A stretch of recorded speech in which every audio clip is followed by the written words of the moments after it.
Our next guest says the rally is showing signs of slowing, but he has two consumer stocks that could continue to break out. Let's go off the charts with Todd Gordon of TradingAnalysis.com. Hey, Todd. Hey, what Melissa, are you looking at? How you doing? Let's take a look at the S&P 500. First thing I'm going to tell you is we're coming up in resistance. I'm net long in both of the accounts that I trade. I'm going to be looking to lighten up for 4 reasons.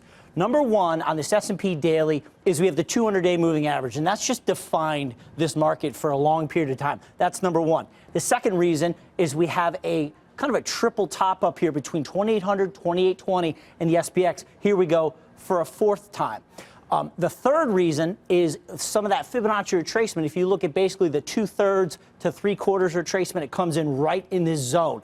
The 4th reason is we're right at a round number 2800. There's so much highly visible kind of cafeteria technicals here. I'm kind of worried it's going to be like St. Patrick's Day and New Year's, kind of amateur hour. Everyone who's ever read a technical book is going to be coming out of the woodwork here. I think it's going to be dangerous. I think it's going to be very choppy. I'm going to be exiting longs and starting to nibble on the short side. But again, I think it's going to be treacherous in here because there's so much that we can all see between 2800 and 2860. So that being said, I will hold some stocks. I hold a full position in Nike. I just love the look of this. Great chart, well above the 200-day moving average, where we just showed the S&P is struggling at that 200-day. We've got a beautiful breakout here, 85, 90 bucks. I continue to hold this, a nice yield on Nike. I will look to add in the event that I'm wrong. I'm at 2800 to 2850 calling resistance in Nike. Another full-size holding that I have in the portfolio that I actually like to get a little bit more overweight is Starbucks. You could easily say, well, Todd, we've had a huge run here. We're trying to break out here. Starbucks has come too far too fast.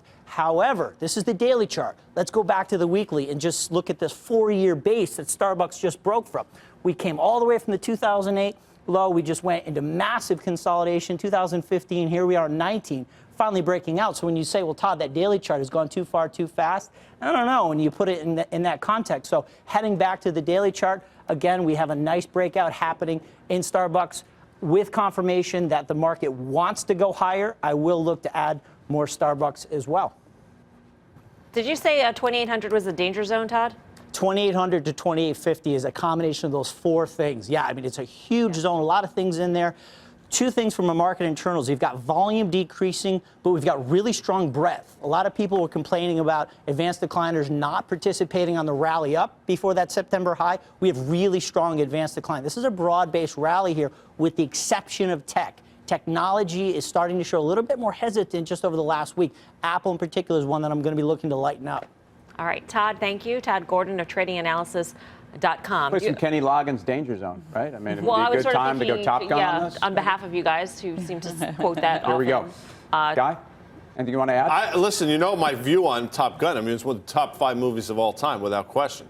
Tim, of course, would be the Tom Cruise character. Why? And you would be? Come on. I'd probably be like a goose. Or like Yeah. Nick Rossovich, though, was very good in that movie. Too close for messages, you're switching to guns. All right, so what's on your mind? We're going to move on. We're going to go back above the hard deck here for a second. Here's one area that I mean, if you're just tuning in right now, you're not going to be surprised by this. But, you know, the bank stocks. I mean, like, if you're waiting for something to happen, waiting for the S&P to get back to 2,800, the underperformance in the last couple of weeks of the major banks is a real problem. And as long as I've been doing this, I've never seen a market make a substantial move back to a prior high without the participation of the banks. I would go back below the hard deck and talk about Starbucks and Nike, the 2 names Todd brought up. Those are both names I'm long. They're both names that are trading at multiples that are very different. They're both companies that are extremely levered to China or perception of China, and yet they seem to be going to fresh all-time highs. So you tell me. I would say, first of all, U.S. athletic or footwear has been very impervious to what's been going on. There's no nationalism in China against Nike.